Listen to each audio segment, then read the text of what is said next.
It can be a real challenge to get a good sound out of the soprano saxophone.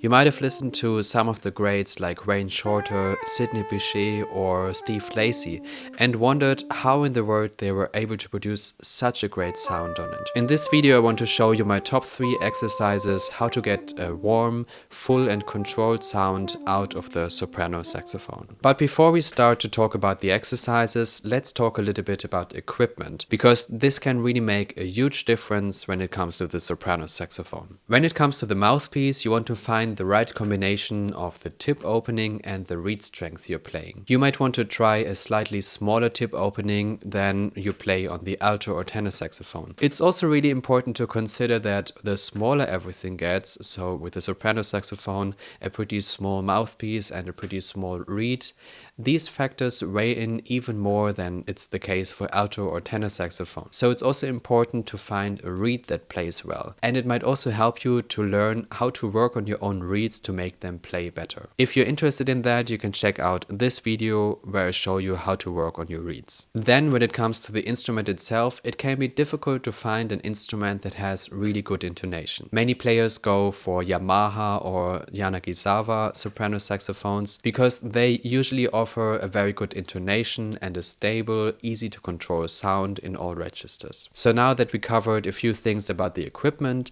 let's go to the sound exercises. A great way to start is with long tones. And what we want to do is we want to compare each note to the low B flat of the soprano saxophone. And the reason for that is that the low B flat is the note with the longest air column. And this has the effect that the low B flat is just the best sounding note you could have on the soprano saxophone. So our goal is going to be to make each note sound as full and warm as the B flat. And how we do that is we start with B flat and then go half a step up to B and try to adjust the tone quality of the B to the B flat.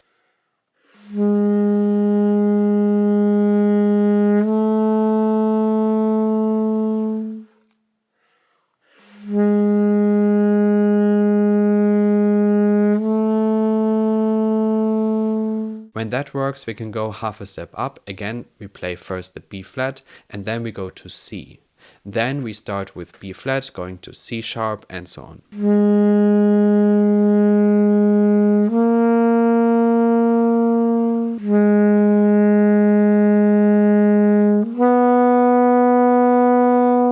The differences between the notes might not be as obvious in the lower register, but once you get to the middle range, so for example you play the low B flat and compare it to the middle B flat, you will hear a big difference in the sound quality.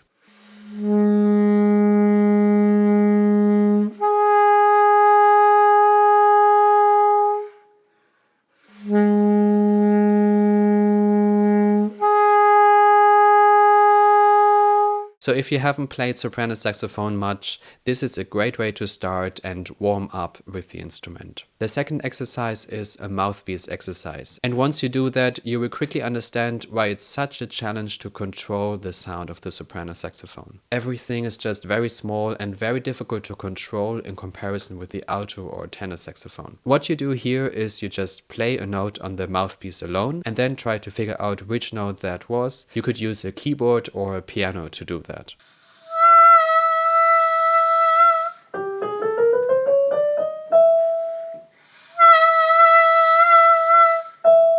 Once you figured out what note you played, you try to play next this note and then go half a step down.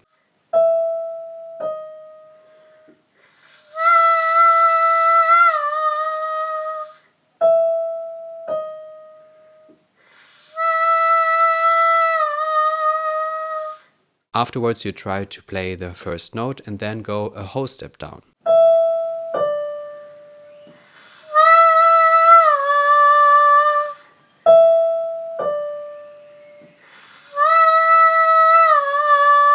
Then you go down a minor third and so on. So the goal is here to expand your range and increase flexibility. And I would recommend to first do this exercise going down, But of course, you can also do this going up. This might be a bit of a painful exercise at first, and I can guarantee your neighbors are not going to be fans of that, but this is really worth it, and it can really change your life when it comes to soprano saxophone. The third exercise I want to share with you has to do with overtones. And overtones are really one of the most fundamental things every saxophone player should practice. Again, it's definitely more of a challenge to practice this on soprano saxophone than on the other saxophones, but it's really worth it. So just quickly, what are overtones? When you play one note on the saxophone, not only this note vibrates, but also other notes called overtones. And when I play, for example, a low B flat, I can use my throat and tongue position to highlight the overtones.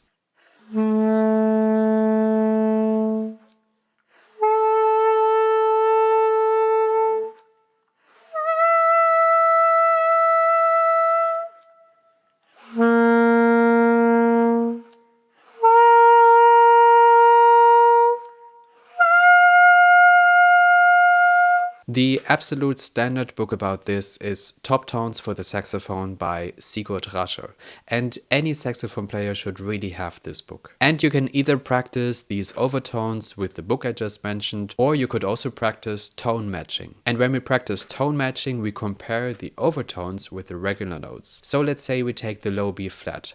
The first overtone of the low B flat is the middle B flat.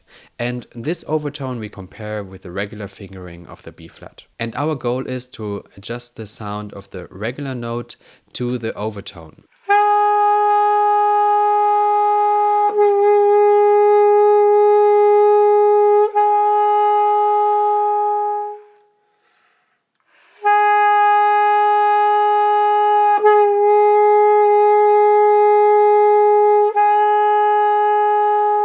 This you can practice with any overtone, and when you try it for yourself, you will quickly see that there are sometimes really big differences in the sound quality between the regular note and the overtone. For all of these exercises, you need patience and practice them for some time. But I can guarantee you, if you want to get a great sound on the soprano saxophone, these 3 exercises will help you a lot with that. That's it for this video, guys. I hope you liked it.